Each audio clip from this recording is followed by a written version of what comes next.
Yes, you might notice that my voice is a bit different. That is because I'm not Mr. Singer, I'm Joey. As you may have remembered from the last video, he said he's going to have a special guest. I am that guest. But anyhow, we're going to have to write this goal down. Learn to display and analyze data in 9 graphs. Okay. So, do the warm-up and go over to Mr. Singer's desk afterwards. Show me work. And here are some notes. You're going to have to... Well, this is my first time, so you have to give me some slack here, class. Well, write this down. Make sure it's in your... Well, it's the same thing. Yeah. Line graphs is the best way to display data over time. That's all this is, basically. So you're going to use this data to make a line graph, and as you can see here, the years are the x-axis, while the population is the y-axis. And you should put that down in your notebook. So as I told you in the last slide, the x is years and the y is the population. But now we have to go through the steps on how to actually get down to the graph. So first you're going to place, well actually that just shows you that the axis is that they're on for the first step, but yeah, make sure you follow that. In the second step,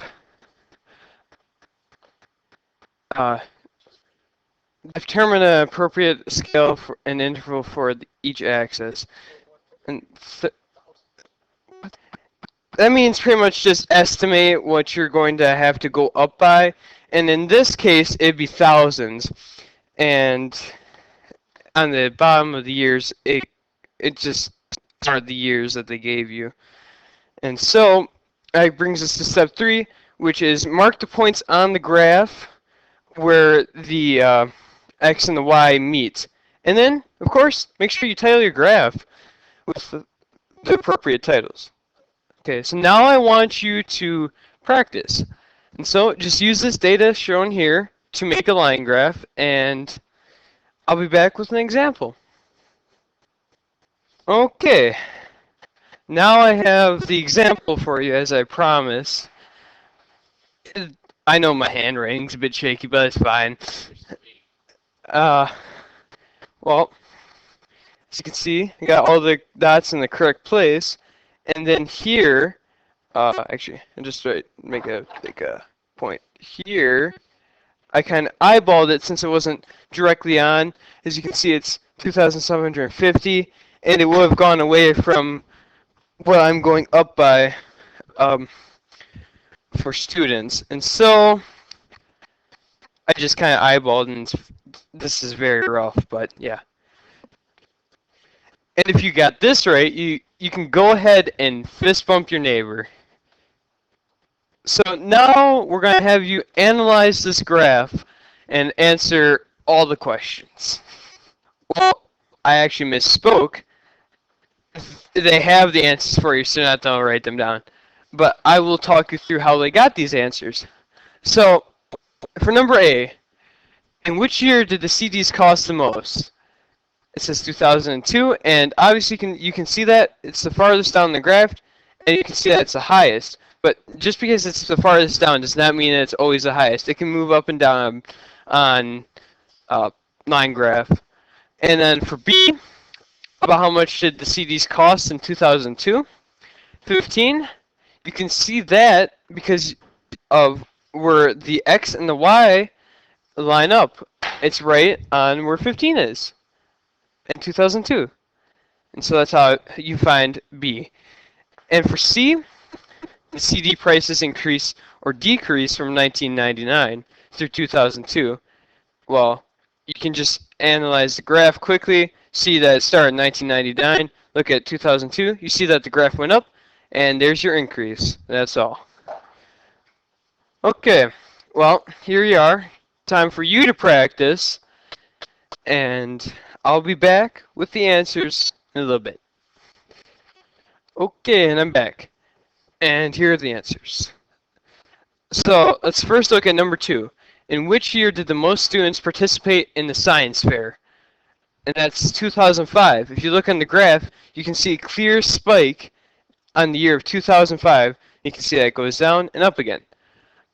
Then for number 3, about how many students participated in 2007, you just take a quick estimate here.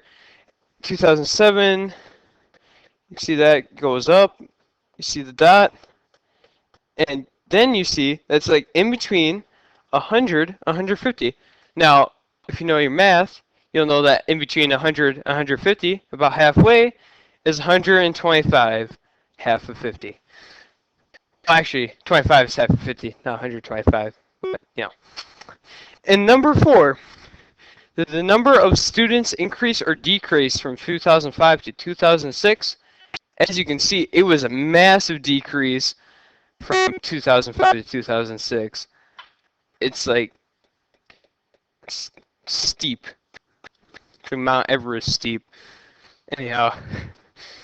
Okay. And if you did well on this, give yourself 2 claps. You earned it. Yeah. Okay, and we have some more notes.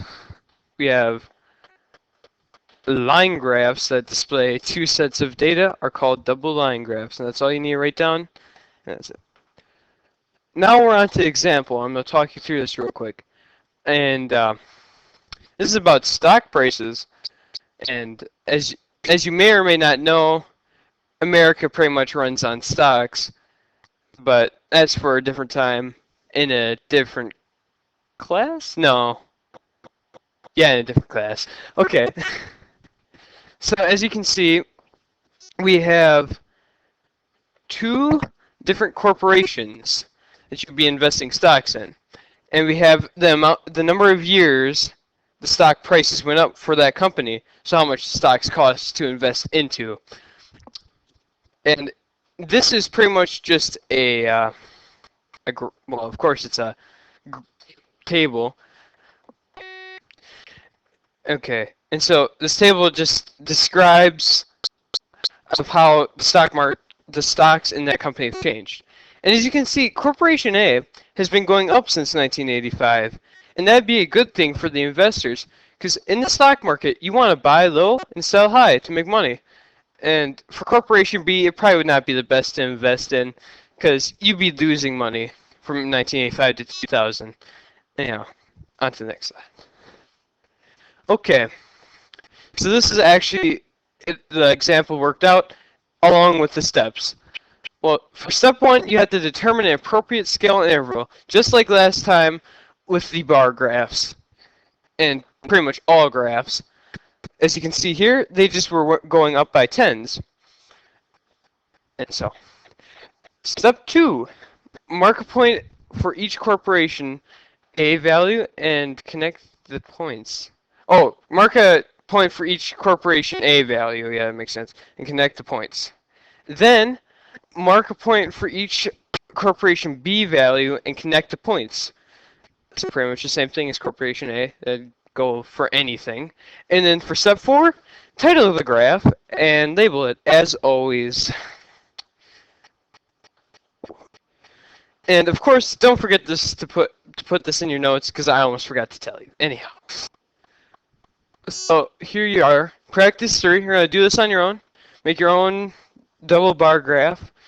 And this time I won't be drawing one, because you saw that turned out last time. Wasn't that great? Anyhow, you're just going to take this up with your leveled quiz to show Mr. Singer, and you'll have to see what he says. Okay, class. First, you're going to have to explain in your notebook when it'd be helpful to use a line graph instead of bar, and then you have to describe how to use a line graph, and then tell why a line graph needs an example, or example 3 needs a key. Yeah, whatever. Oh, and don't forget the example 3 is the problem that you just did. And finally is the quiz. Just do this, bring up to Mr. Singer, and unfortunately I'll have to go now. I hope you enjoyed my video, and maybe, just maybe, I'll be back for another one sometime at a later date.